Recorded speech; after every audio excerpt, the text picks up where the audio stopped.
With the quick sip mud, just use fresh water. We're just gonna mix it pretty thick.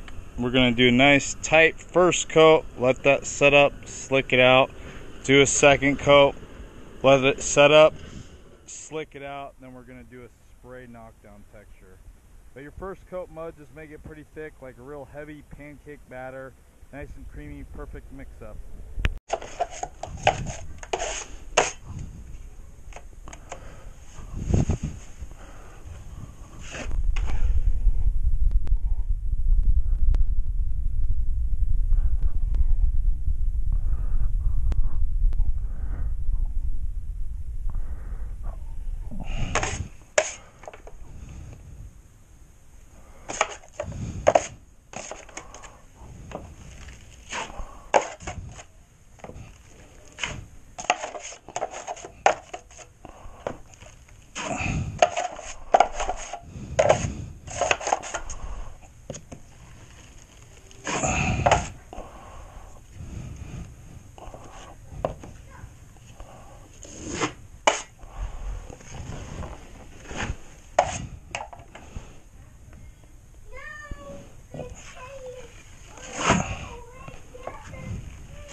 You're gonna have to wash out your tools in your bucket.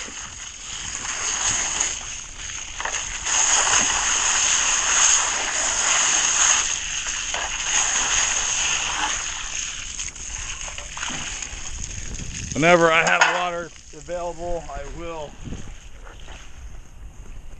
use a washout area. You have to wash out your tools. When you're using hot muds, this is a 5-minute mud. Like you seen earlier, I mixed a pan of it. I used what was left over. I always keep my 5-minute in here. I filled up my bucket, that was leftover. 5-gallon bucket like this will hold about 2 bags of this, so I like to keep it in the buckets. I like to only use 5-minute for patchwork. There's 20-minute, 40-minute, 90-minute out there, but for these small jobs, I always stick to the 5-minute. There's other brands out there. This is the stuff I like to use. Some are not better than others. It's just what I use. It's more professional grade. I never had any issues on jobs with it. Some stuff that they sell at the big box stores, that stuff is strong. So say the stuff you buy at the big box store, at 5 minutes setup time, it sets up like a rock. This stuff you can kind of manipulate it so it doesn't just turn rock hard right at the 5-minute mark. It slowly sets up. It doesn't just set up all at once like the other stuff. That's why I like to use it. But whatever you can get. Like I said, most of my videos, if you haven't done mudding before, just stick to joint compounds. Joint compounds you'll have to let dry overnight, then sand them, then second coat, then sand, then do another coat.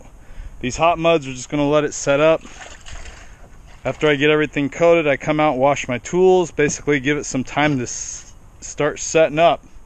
Slick out technique's always the same. You use a nice clean 6-inch knife, straight 6-inch knife, and a damp sponge. We're going to slick it out. That's the next step process. We're going to let it set up another minute or so, then we're going to go inside and slick it out. This is a spray texture, so I'm going to have to use a spray rig, do a spray knockdown on a patch. The patch was just access to the bathtub. I guess the pipe was leaking, so the plumber had to open up the pipe and repair it. But let's go ahead and go in there and slick it out. With these hot muds, you have to slick it out. I know on here it says easy sanding. You do not sand hot muds. You slick them out. This is the technique I'm going to show you right now, is what you do with all hot muds. 5, 10, 20, 40, 90-minute, whatever hot muds you use, you have to slick it out. This next step I'm gonna do is called slicking out, and you have to do it on hot muds before they set up. So let's go ahead and slick out this hot mud. You see it's still damp, so let's give it a couple more minutes. Sometimes on these glossy painted walls, the hot muds take a little longer to set up, but we need to let this dry a little more. Give it a couple more minutes. While we're letting it dry, let's go set up for our texture spray knockdown. Get that set up and ready to go. Muds don't like to set up on glossy painted walls. So that's the only problem with using hot muds on repair work. Whenever you do patches on a glossy painted wall, it takes a little extra time to set up. No worries. In the meantime, we're just going to use our time efficiently. Get the sprayer ready, mix up our texture, which is a joint compound, get everything ready for the spray knockdown setup. Let's go ahead and get this ready. That way we're not wasting time.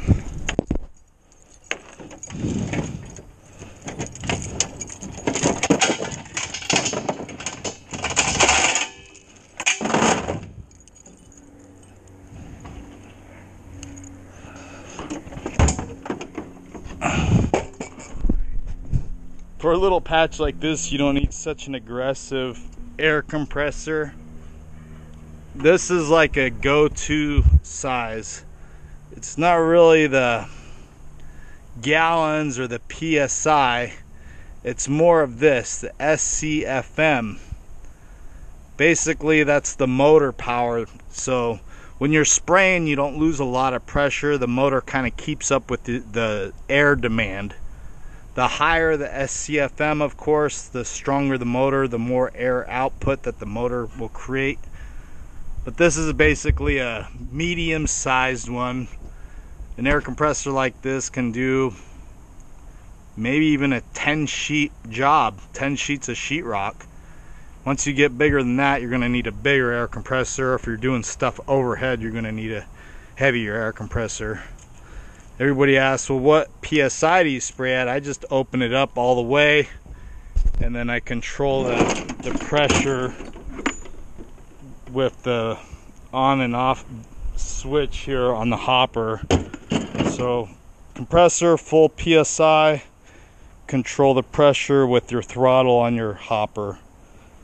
But I basically got this one, I think Harbor Freight or so, for less than a couple $100.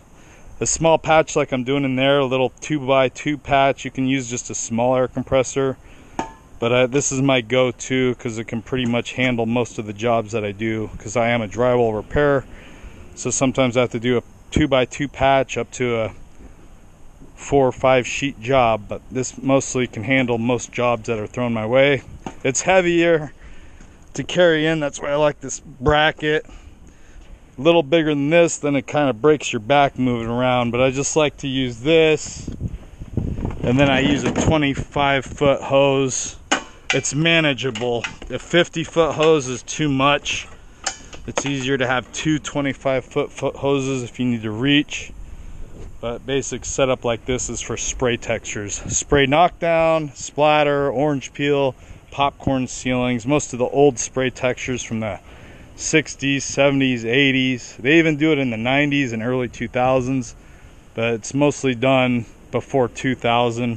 If it's done after the year 2000, then it was like an old builder track home or something like that that did the spray knockdowns, and that's kind of what this is. This house is like a 2000. It still has a spray texture from the 70s. Let's go ahead and get this ready. I think we're going to take this in now and get it plugged in, get the air pressure going, and go check on our wet patch. I think it's probably dry by now, setting up. So let's go ahead and check on our first coat and get that all slicked out while we get this air compressor set up.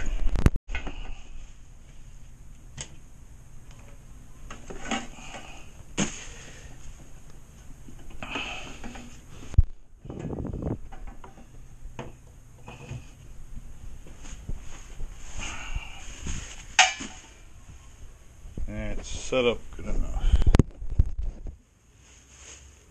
Slick out.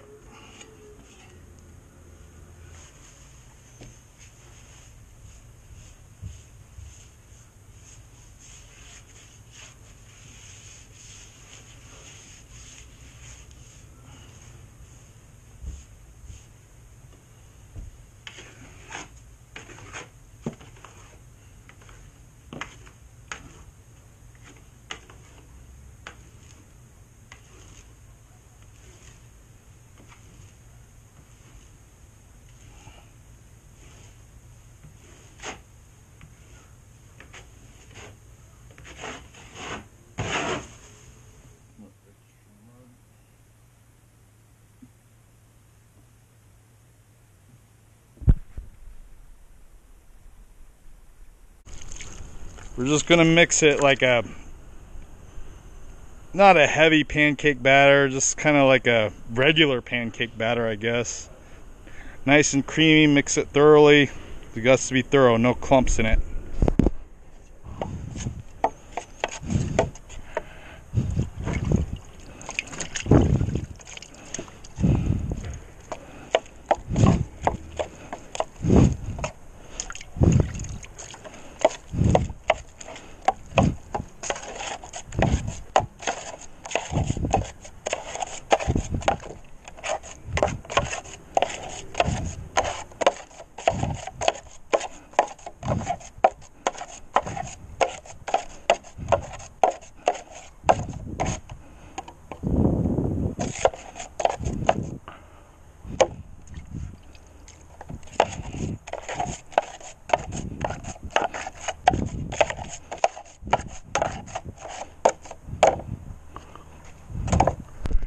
Notice I added a little bit more water because I need a little thinner than my first coat. Every coat needs to be thinner than the prior coat. Just a little bit. It makes the mud go on easier with the knife, makes a perfect patch. Let's go ahead and do a tight second coat in this patch.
Check on it. Always clean out your pans and knives after you're done coating. Don't get distracted with something else. Just wash your tools. Like I showed you earlier, this is my brand new knife. These knives, they're not expensive. $10, $15 for a decent name brand knife. But it sucks having to buy new tools every time you do a project. Keep the tools clean, they'll last a long time. Most of my tools, they just have to get replaced because they don't last like they used to. They end up rusting out, get thrown around, get too bent. But I want my knives to last me for a long time, everyday use. A good drywall knife should last you at least 6 months. Knives used to last years, but now I'll be surprised if I get 6 months use. 12-inch knife, this is my go-to knife. Some guys like to use a 14. 12, 14, people like these because they coat really good. You make stuff do a nice coat. Some guys like to carry 8, 10, 12, 14, 16, 18, 20, 24-inch knives. Look, I got a nice 18-inch pan, a 6-inch knife, and a 12-inch coating knife. That's my go-to for knives. I have other knives in the toolbox if I need it, like smaller knives, like a 3-inch, 4-inch, 1-inch knife, or a big 20-inch texture knife. But these are all you need, basic tools. Just a pan, 6-inch, and a 12-inch knife. Even a 14-inch pan would do. I like the 18-inch pans if you can find them because I can mix more hot mud coating. But we're done with the hot muds, so let's go ahead and put the hot mud away. Like all my other videos, I always have my joint compounds. Bucket of joint compound here will last me a good work week with just doing patchwork. Cap it off. I take the lid off and the water on top. I'm going to have to dump the water on top, dump it out, and then mix it up with my hand stomper. So let's go ahead and mix up the mud, joint compounds. That way we can use it for texture. thickness, consistency, heavy pancake batter consistency with joint compounds. Most muds are heavy pancake batter. Sometimes it's easier to be on the heavy side than the thin side. We're using joint compounds with spray textures. So let's go ahead and get the texture ready in this bucket so we're prepped up for the next step.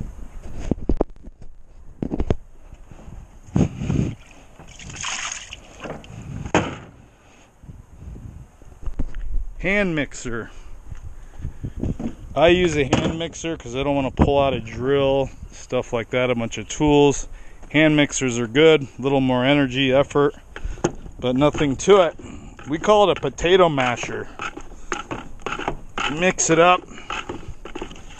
You know, if you have a nice work area, workstation, and you got mixers and paddles and 1/2-inch drills set up, then you can use this. This one fits on my cordless drill because this got worn down, so it fits on my 3/8 drill. It's meant to be on a 1/2-inch drill, but it still fits on my 3/8 cordless drill, so sometimes I'll whip it up if it needs extra mixing. But it's mixed pretty well. I just keep the lid on it. I don't want stuff to fall in it. I don't want the sun to dry it out and create a crusty layer on top. So basically we'll just need a hopper load. Hoppers. This hopper was sitting in my truck for a while, and there's some WD-40 in it, so I'm gonna rinse out my hopper before I use it. So let's go ahead and clean out the hopper. If your hopper's been stored in the garage for a while or in your work truck like mine has, it's gonna get full of dirt, and I think I put WD-40 on it before I stored it, so you want to get all that oil and all that debris out of there before you put fresh mud in it.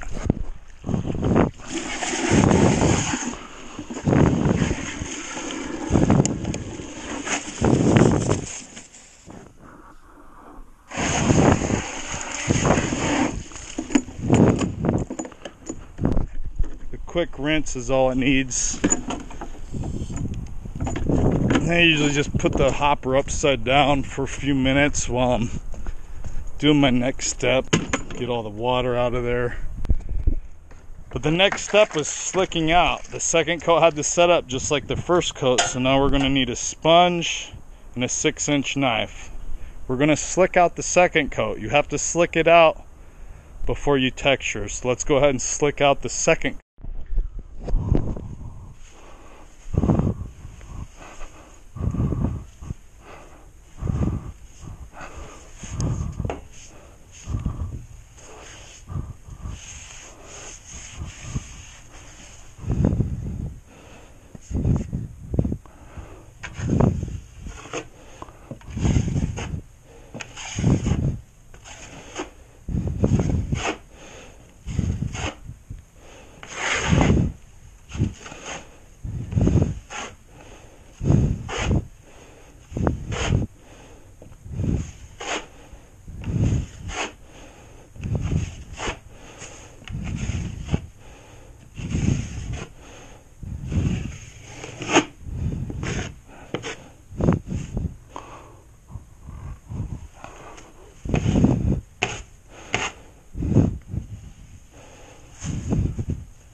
Second coat's all slicked out. We're just gonna let it set up another minute or so. It's done on a semi-gloss painted wall, so it takes a little longer for it to set up. You don't want to spray joint compounds on wet coated muds if possible, especially in a spray knockdown. So we're just gonna let it set up enough, and then we're going to get some joint compound in our hopper, and we're going to go spray it and knock it down. Basically, you're asked when should I texture? When would I know after coating it when it'd be ready for texture? Well, if you paint the patch now, would it be perfectly smooth, perfect patch under paint? Yes, then it's ready for texture. If I paint the patch right now and it still looks rough and ugly and you see imperfections, then it's not ready for texture. It's going to need another coat. So basically the texture is just a cosmetic finish. It goes over a smooth, perfect sheetrock, smooth, perfect patch. The texture doesn't hide your imperfection, doesn't hide your mistakes. The coat job has to be done correctly, nice smooth patch, feathered edges before you do any type of texture. No matter what texture design you have, the patch has to be perfectly smooth for your texture design. If your texture design is smooth, spray, knockdowns, skip trowel, whatever the finish is in your region, the patch has to be perfectly smooth before you do the final texture step process. But we're just going to let that set up. Put a little bit of mud in my hopper. I don't need much. We're just doing a patch.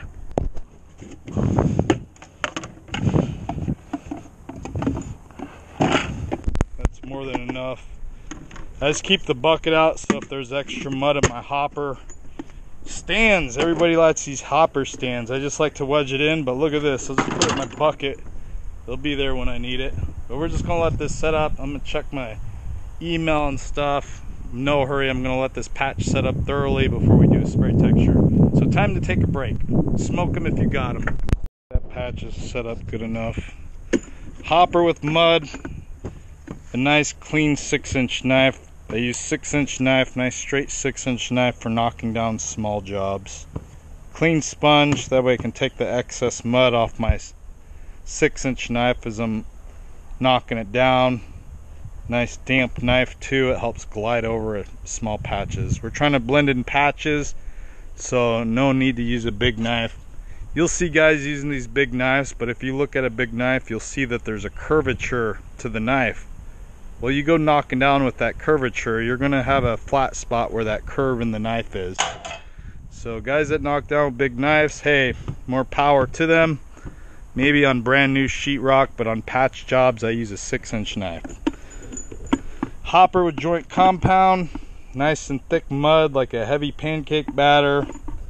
Medium tip on the hopper. Medium tip is usually your go-to on most of your textures, so I always keep the medium tip. Out of the 3 tips, you have a small, medium, and large. I always use a medium tip for most of the textures. But let's go ahead and go in there and spray the patch. I'm going to spray it like a splatter texture. After I get it all sprayed, splattered out, then we turn around and knock it down. That's why it's called knockdown, because you trowel it down with the knife after you do the splatter texture. So let's go ahead and do this.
Yeah, just lightly knock it down with a 6-inch knife. There's no pressure being pushed on it, as you watch on the video. My mud bucket, take my lid off. Any extra mud, we just dump it in there. Reuse it for the next. We don't want to waste materials. And then we'll clean up everything, put the tools away. Basically with the spray knockdown with the joint compounds have to dry overnight. Anytime tomorrow thereafter, you can sand it, then primer, then paint. You always have to sand, you always have to primer and paint most textures. All textures need primer, not all things. So I give my client my business card, collect my money, and that's pretty much the process of these patch jobs. We make it look easy, work with mud all the time. You could try it yourself, but when in doubt, always hire a professional. Professionals make stuff look easy.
I know we waste a lot of water, but hey, you gotta clean up your tools when you're done with them, especially these hoppers. These hoppers will last forever, but you gotta clean them up right when you're done using them. You can't just put it to the side and forget about it.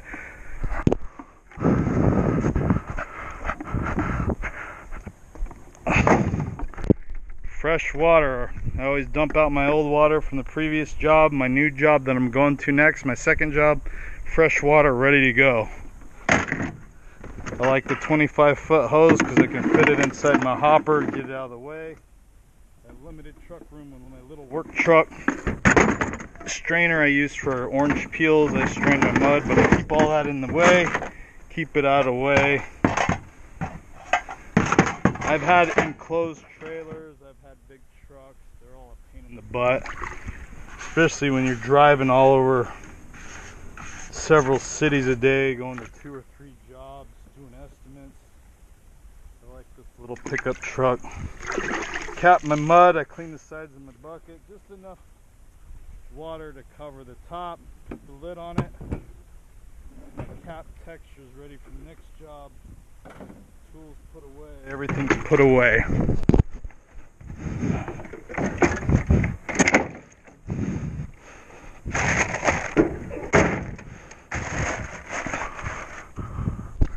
Alright, let's go talk to the homeowner on the next steps they need to do with the patch, and that's pretty much it for this job. Hey, thanks for watching.